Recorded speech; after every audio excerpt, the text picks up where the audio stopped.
It's February and there's 2 feet of snow on the ground, but I can still eat seasonally and locally in the dead of winter. All these vegetables were grown here in Canada, and I'll show you how you can eat locally in winter as well.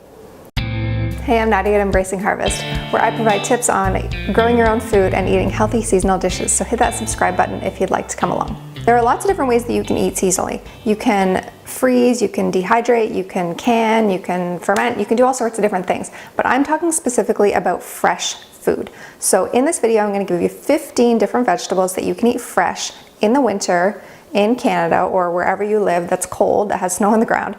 But there are lots more, so at the end of the video I'll show you how you can get a complete list as well as some recipes that you can get started with. The first vegetable is carrots. Carrots can come in lots of different colors, as you can see here. Interestingly enough, the frost actually makes a vegetable sweeter, so a lot of these root vegetables, even some of the leafy greens that I'm going to be talking about, actually get sweeter and tastier in the winter. Next up is potatoes. Potatoes are wonderful because they actually can remain inside in the house pretty much over the winter if they're kept in ideal conditions. You really have to understand the best way to store them, otherwise they'll sprout or they will turn green if they're exposed to the light, or they'll shrivel up. So there's lots of different things that you have to do to be careful with potatoes, but if you understand, or if you just buy from someone that knows how to store them, then they can provide you with sustenance all winter.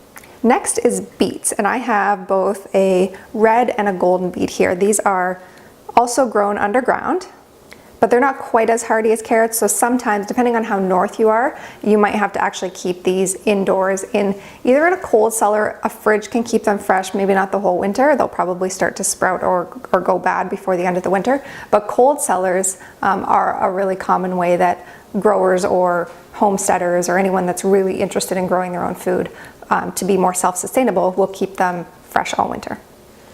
Next up is squash, and squash is another one that's kept indoors through the winter. It's not grown outside. It needs to be brought in before it gets too cold. But because of these thick skins, they can remain fresh indoors all winter as long as they're cared for and as long as they didn't have any sort of issues in the growing cycle. Sometimes if you had trouble growing it outside, maybe there was some fungus issues, then they won't actually store as well in the winter, so you'll want to eat them pretty fast. But assuming everything went fine outside, they should keep pretty much for the whole winter. Next we have 2 different types of radish. I have black radish here and I have watermelon radish, and these are both 2 types of radishes that grow well in the winter. There's actually another one called China Rose. I couldn't get my hands on it, but that's another one that's really good for the winter. And as you can see, these are pretty big. So these ones are small, but these ones are big, and I find a lot of the winter radishes tend to be quite large. So I typically peel these skins. I don't eat the whole skin like I do with like a smaller red or white radish, but they're wonderful, they're fresh, they have that nice radish taste to it. So if you wanted to add something just to add a little bit more dimension to your winter foods, those are wonderful additions to add. Sweet potatoes. Sweet potatoes are just like potatoes. They will store really well all winter. You know, you can see the skin isn't necessarily the most appealing, but when you peel it off, you get a nice orange kind of hue to it, and you know, who doesn't love sweet potatoes? They're super sweet. They roast really well. You know, I absolutely love them. They're one of my favorite foods to eat in the winter.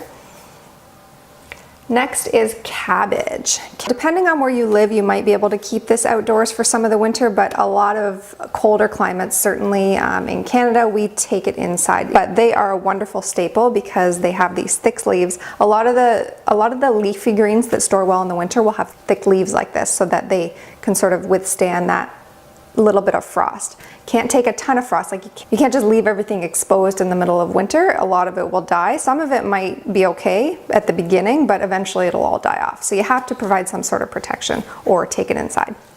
Next is rutabagas. The ones that I grow at my house and the ones that I find at local farms tend to be smaller like this, with this sort of elongated shape. The ones at the grocery store I always see are these large globes. Both are fine, both are rutabagas, just different varieties or different growing conditions, and both are great as winter staples. Next is parsnips. Parsnips are kind of like carrots. They grow in the ground, they're a root. They're maybe not as appreciated as you'd think they should be. They're quite delicious. They roast really well, really nice, kind of like eating as French fries or into soups or all sorts of things. But these can store underground for a really long time. They take a long time to grow, maybe, which is why they're not as popular. So it's more expensive for the grower, but They are absolutely delicious if you can get your hands on some locally produced parsnips. Again, they will get much sweeter in the winter, which is awesome.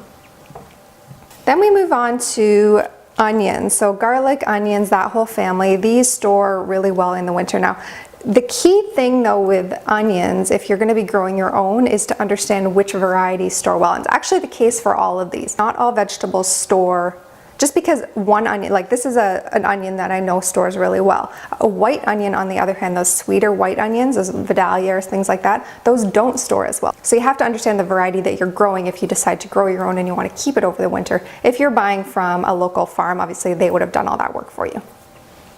And onions store really well at room temperature, so you can just keep them in your pantry. Same thing with garlic. Garlic is just like onions, you can store it in your pantry. I grow my own garlic. They're really, really easy to grow. Even last year when I didn't actually grow a ton in my garden because I had a baby, so I was a little preoccupied.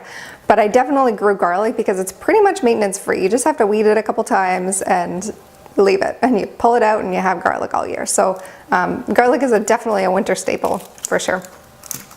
Next is leeks. Although we eat them like onions, they're actually stored quite differently. Onions are typically kept indoors at room temperature, but leeks, on the other hand, can stay outdoors through the winter if they're kept under good cover. Otherwise, if it's too cold or if you don't have good enough cover, then you'd bring them inside.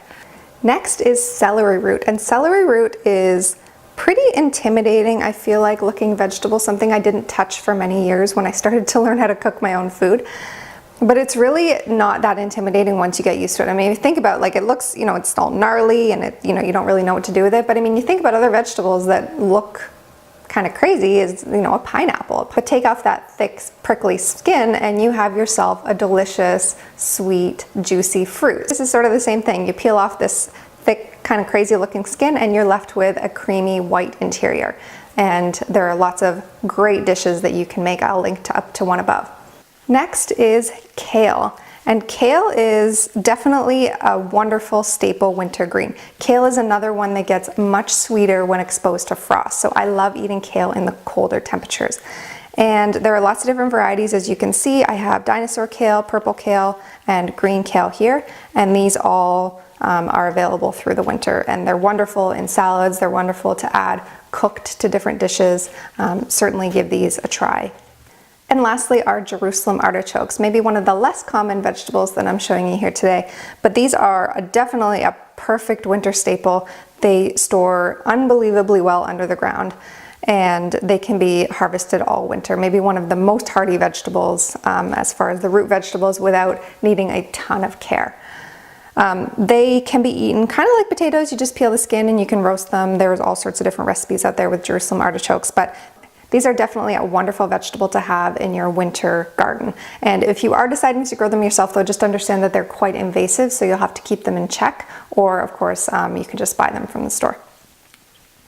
If you want a complete list of winter vegetables, check out the description below and I give you a link to an ebook, totally free. It gives you a complete list of winter vegetables along with a week's worth of recipes to get you started using these vegetables. So check it out if you are interested. And if you want to grow and eat locally all winter long, subscribe to my channel for tips on doing just that. And I'll see you in the next one.